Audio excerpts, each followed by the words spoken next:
Welcome to Session 5 of the DUI curriculum. In this session, we are going to focus on recognizing and managing triggers for substance use. This includes triggers for drinking, using drugs, acting impulsively, and making choices that can lead to DUI behavior. This session is designed for individual reflection. As you listen, you will be asked to pause the recording and complete sections of your worksheet. Be honest with yourself. The more honest you are, the more useful this session will be. In Session 4, we looked at triggers, high-risk situations, and the DUI decision chain. Section 5 builds on that. Today, we are going to go deeper into how triggers connect to cravings, emotions, stress, and relapse prevention. The goal is not to pretend triggers do not exist. The goal is to recognize them early, manage them safely, and make a plan before the risky moment becomes dangerous. By the end of this session, you should be able to identify personal triggers, understand how cravings work, choose coping strategies, and use stress management and emotional regulation to lower your risk of substance use and impaired driving. Section 1, Understanding Triggers and Cravings. A trigger is anything that increases the chance of drinking, using drugs, craving substances, or making a risky decision. A craving is an urge or desire to use. Cravings can be physical, emotional, mental, or social. Sometimes a craving feels like a body sensation. Sometimes it feels like a thought. Sometimes it feels like pressure. Sometimes it feels like a strong emotion that you want to escape. A craving does not mean you have failed. A craving is a signal. It tells you that your risk level has gone up and that you need to respond before the craving turns into action. Triggers can be external. These are things outside of you, such as people, places, routines, stress at work, parties, payday, being offered alcohol or drugs, arguments, or being around people who use. Triggers can also be internal. These are things inside of you, such as anger, anxiety, sadness, boredom, loneliness, shame, guilt, excitement, stress, or thoughts like, I deserve this, I can handle it, or it's only one time. For DUI prevention, triggers matter because substance use and impaired driving are often connected by a pattern. The person may not plan to drive impaired. They may simply fail to plan for the trigger, the craving, and the transportation risk. A safe plan is made before the craving is strong. A risky plan is made after judgment is already affected. When you identify your triggers, you are not making excuses. You are gathering information so you can respond differently. We're at a pause point. Pause the recording now and complete part 1, My Substance Use Triggers, on your worksheet. Write down external triggers and internal triggers that increase your risk for drinking, using drugs, craving substances, or making DUI-related choices. When you are finished, restart the recording. Welcome back. Now we're going to look at common trigger patterns. Many people have triggers that show up in predictable ways. One common trigger is stress. Stress can come from work, money, relationships, legal problems, parenting, school, grief, loneliness, or feeling overwhelmed. When stress builds up, the brain looks for relief. If alcohol or drugs have been used for relief in the past, the brain may suggest the same solution again. Another common trigger is social pressure. This can include being around friends who drink or use, not wanting to feel different, wanting to fit in, or not wanting to explain why you are not using. Another common trigger is routine. Some people use after work, on weekends, during sports, during celebrations, or when they are alone at night. When something becomes part of a routine, their brain begins to expect it. Another common trigger is emotion. Anger, sadness, anxiety, embarrassment, guilt, or boredom can all lead to cravings.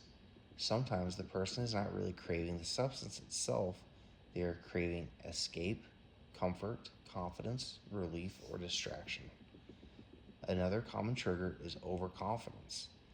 Overconfidence sounds like I have this under control. I can be around it and not be affected. Or I can drink and still make good decisions. Overconfidence can be risky because it causes people to lower their guard. Another common trigger is shame. Shame can lead to a cycle where a person feels bad about past choices, uses substances to escape those feelings, then feels worse afterward. Shame keeps people stuck when it turns into avoidance. Responsibility helps people change when it turns into action.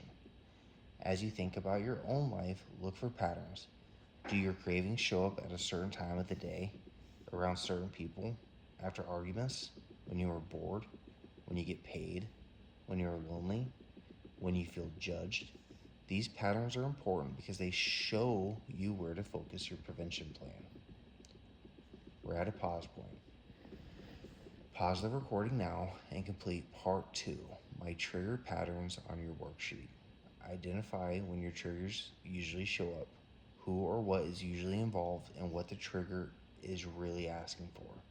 Is it asking for relief, escape, comfort, confidence, excitement, connection, or something else? When you are finished, restart the recording. Section 3, Coping Strategies for Cravings. Welcome back. Now that you have identified triggers and patterns, we're going to talk about coping strategies. A coping strategy is a planned response that helps you get through a craving or risky situation without using substances or driving impaired. The first coping strategy is delay. Cravings usually rise, peak, and fall. They do not stay at the same intensity forever. A useful statement is, I do not have to act on this craving right now. I can wait 10 minutes. During those 10 minutes, do something different. Drink water, walk outside, call someone, shower, eat, breathe, or leave the situation. The second strategy is distance. Distance means creating space between yourself and the trigger. This may mean leaving a location, not answering a certain call, avoiding a store, turning down an invitation, or putting your keys away. Sometimes the strongest coping skill is removing yourself from the situation. The third strategy is distraction.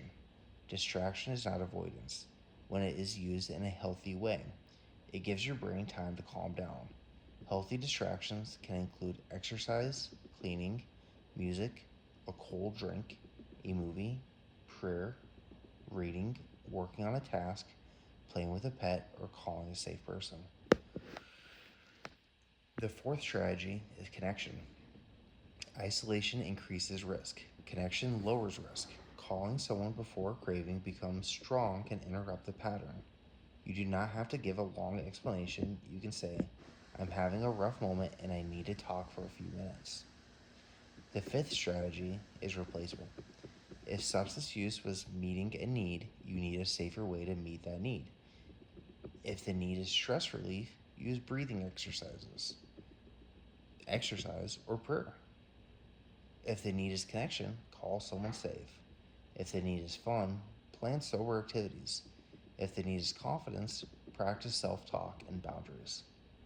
The sixth strategy is transportation planning. For DUI prevention, this is critical. If alcohol or drugs are present, do not rely on your impaired self to make a transportation decision later. Plan the ride before there is risk. Leave your car at home. Use a safe ride. Call someone. Stay where you are if it's safe. Do not drive after drinking or using. A coping strategy works best when it is specific. I will do better is not specific. If I am stressed after work, I will go home, eat, shower, and call my brother before making plans is specific. Specific plans are easier to follow. We're at a pause point. Pause the recording now and complete part 3, my coping strategy plan on your worksheet. Choose your coping strategies you can use when cravings, triggers, or DUI-related risks show up. Make your answers specific and realistic. When you are finished, restart the recording. Section 4, Stress Management and Emotional Regulation. Welcome back. Now we're going to talk about stress management and emotional regulation.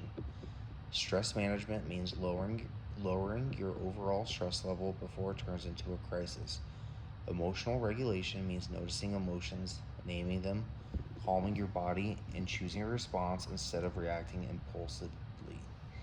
Stress and emotions are connected to relapse prevention because many people use alcohol or drugs to change the way they feel. If a person does not have healthy ways to manage stress, the old pattern can come back quickly. One simple emotional regulation skill is notice, name, calm, choose. Notice means pause and recognize that something is happening inside of you. Maybe your chest feels tight, your thoughts are racing, your jaw is clenched, or you feel restless. Name means identify the emotion. For example, I am angry, I am anxious, I am embarrassed, I am lonely, or I am overwhelmed. Naming the emotion helps slow the reaction. Calm means use a physical strategy to lower intensity. This could include slow breathing, stepping outside, drinking cold water, taking a break, stretching, grounding, prayer, or relaxing your shoulders and hands. Choose means pick the safest next step. The safest next step might be calling someone, leaving a risky place, avoiding a substance, using a ride service, or waiting until you are calm before making a decision. A simple breathing exercise is to breathe in slowly for 4 seconds, hold for 2 seconds, and breathe out for 6 seconds. Repeat that 5 times. The longer exhale tells your nervous system that you are safe and helps your body slow down. Stress management is also about prevention. Sleep, food, exercise, routine, healthy support, spirituality, counseling, and honest communication can all lower risk. When your body and mind are worn down, triggers feel stronger. When you take care of yourself, cravings are easier to manage. Emotional regulation does not mean you will never feel angry, sad, anxious, or stressed. It means you can feel those things without letting them make your decisions for you. We're at a pause point. Pause the recording now and complete part 4. Stress and emotional regulation on your worksheet. Identify stress warning signs, emotions that increase your risk, and healthy ways to calm yourself before making decisions. When you are finished, restart the recording. Section 5. Relapse prevention and DUI prevention. Now we are going to connect this relapse prevention and DUI prevention. Relapse prevention means recognizing risk early and using a plan before the behavior happens.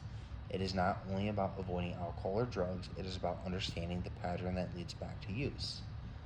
For DUI prevention, the plan must include both substance use prevention and transportation safety. A person may still be at risk for DUI if they use substances without a transportation plan. A person may also be at risk if they did not use often but make unsafe decisions during emotional moments. Your prevention plan should answer these questions. What are my top triggers? What thoughts increase my risk? What emotions increase my risk? Who can I call? What places should I avoid? What will I do if I have a craving? What will I do if I have already used? What is my safe transportation plan? A strong prevention plan is realistic. It does not depend only on motivation. Motivation changes. A plan gives you structure even when motivation is low. A strong prevention plan also includes support. Support might include family, sober friends, counseling, peer support, treatment, faith, community, recovery meetings, or other healthy people. Support does not mean everyone needs to know everything. It means you are not trying to handle risk alone. A strong prevention plan includes honesty. If you are craving, say it.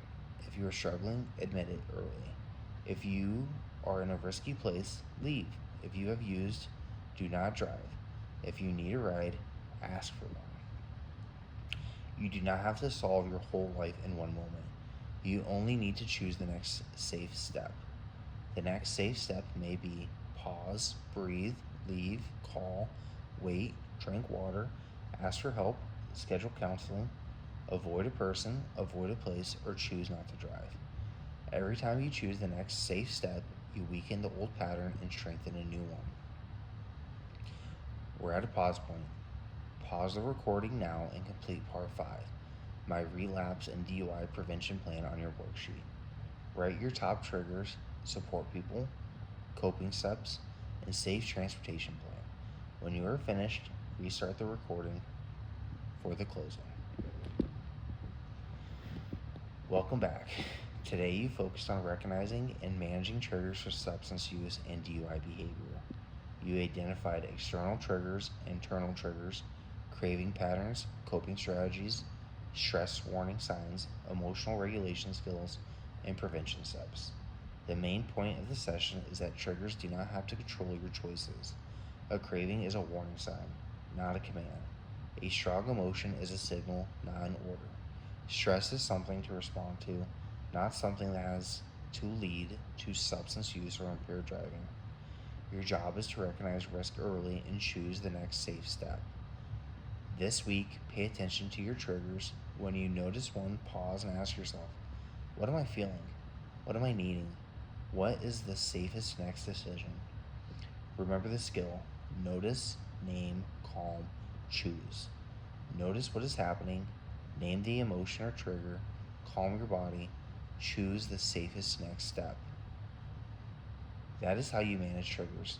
That is how you reduce relapse risk. This is how you protect yourself, your future, and other people on the road.